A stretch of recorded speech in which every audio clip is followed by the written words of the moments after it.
Good morning. Good morning. Oh, Jesus. It's like noon. What are you making us do, Paul? Noon 33.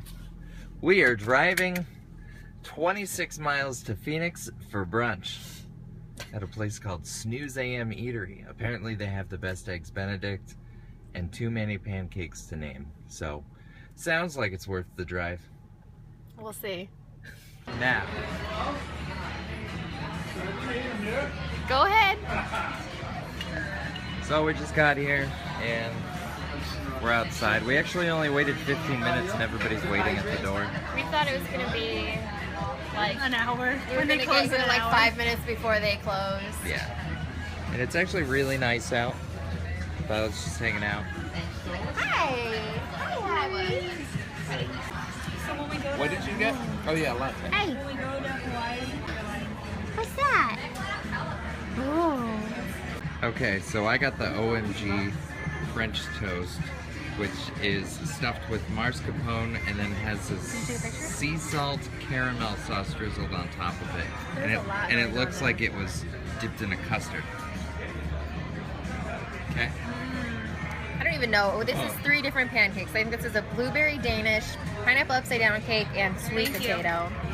This is Bella, Benny, eggs Benedict. cream cheese hollandaise sauce, prosciutto, yum yum. It just looks good. And then The same thing, yeah. Or can I have a plate? I'm very hungry. Your face? oh, No. This. Oh. Oh man. Yums.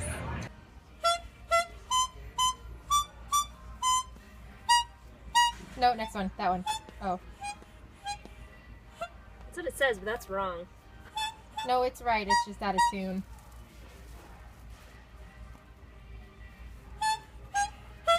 We're getting Violet some presents. And Chelsea's playing the octopus. We're getting this. We're gonna get something else. We were looking at that octopus dude. 'Cause it's kind of cool. It's like a broken accordion.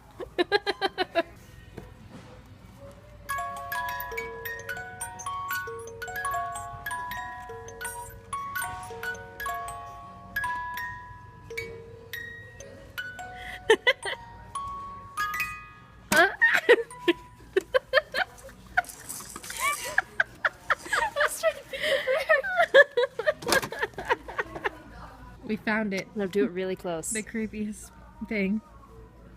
Right there.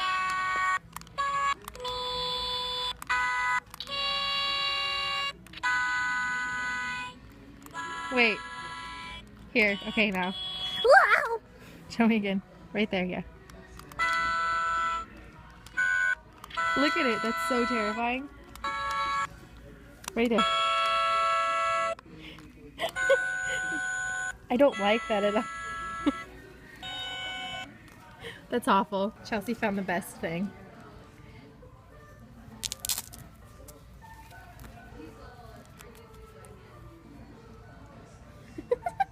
It's beautiful. Facebook.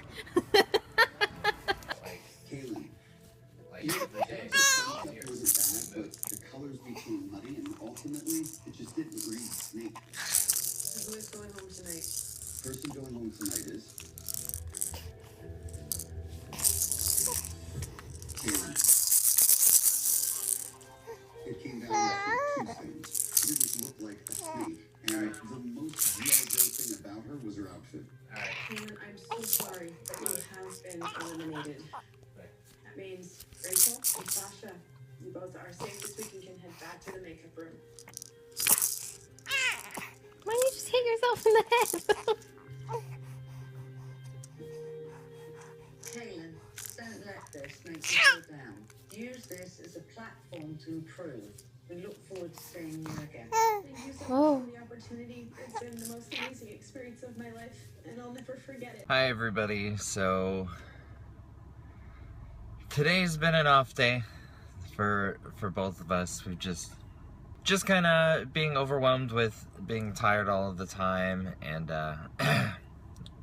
we got a little upset and kind of got everything nice and resolved, and so now we're gonna do a fall themed dinner. It's like October, it's dark and it's like 6 o'clock at night, and I am gonna do a cider glazed chicken breast, where I think we're gonna do mashed turnips and carrots and then fondue, because who doesn't like fondue? So I took 3/4 of a cup of apple cider, a tablespoon of honey, and reduced it down to hopefully about half a cup, and then whisked in 1.5 tablespoons of butter, and it tastes good. Okay, so now I'm boiling some turnips, and we actually have some carrots that we cooked with like a honey glaze. So I'm gonna go ahead and boil these so they get nice and tender, and I'm gonna mash them together with some butter. And it's something that my parents always do, and it always tastes so delicious. Okay, so here it is finished. What we did with the sauce, we took the juices out of the bags from the sous vide, and then we reduced them for like 5 minutes. And then there's the mashed up turnips and carrots. I feel like everybody needs a sous vide. Like, the chicken is so... it's so good. And fancy, ultra healthy dessert. We're copying Melting Pot. Paul actually brought a picture of Melting Pot to the grocery store of like the setup. Oh, womp. No! What are you doing? The I pound guess cake. we need forks. You made it ugly! I didn't even get my Instagram picture yet. I can bury this. But anyways, he brought a picture so he knew exactly what was there. And bananas, strawberries, a cheesecake, marshmallows, graham crackers, and pound cake. I don't know what you're doing. There you go. Here's what we started doing during the weekend. She's in her crib. Pretty much the last 2 days, it's been like she goes in around like 9:30, 10, and then when Paul comes to sleep, which he usually comes to sleep later, like 3:30ish, he'll take her out because she gets fussy about that time. So it's like slowly transitioning her into sleeping in her crib. So she's sleeping in it most of the night, but then he'll take her out and she'll come lay in the rock and play with us or next to me, which is fine. But this video, you guys were right, because originally I was just bought an audio baby monitor, and that was not gonna work. So I splurged and bought the video monitor, and it makes me feel a lot better, because I mean, I look at her here and I can even see her breathing. You know, I could see like her chest rising and falling, which is really nice to be able to just know that they're okay. I've been reading, the book that I finished last week was called The One, and it's by Kira Cass, I think. It's a series, it's a trilogy, and the first book's called The Selection. It's kind of cool. It's got like that kind of Hunger Games dystopia thing going, but instead of having a whole like group of kids fight to the death, they have a selection to show that the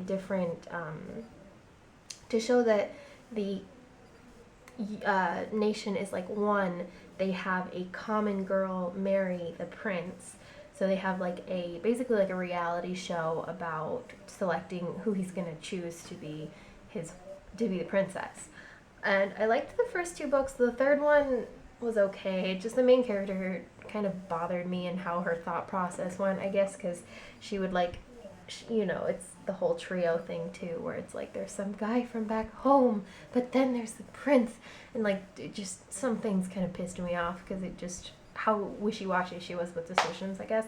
But now I'm reading this book called Matched, and I'm only like a couple chapters in, but so far the whole idea is that, again, future society, which it's actually called B Society, and they have a thing where when you turn 17, you could be matched to someone else in the society who would help you create the perfect, healthy child, I guess.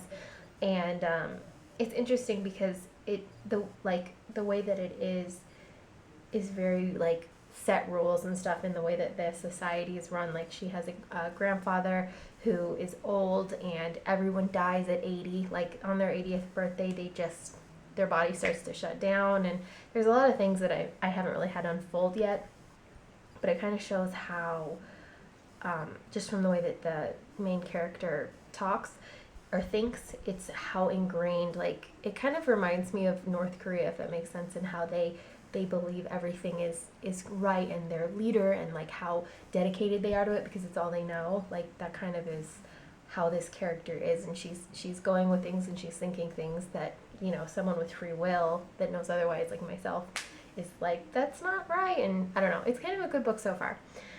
And that's about it for my book review stuff. Yeah, so I'm gonna go.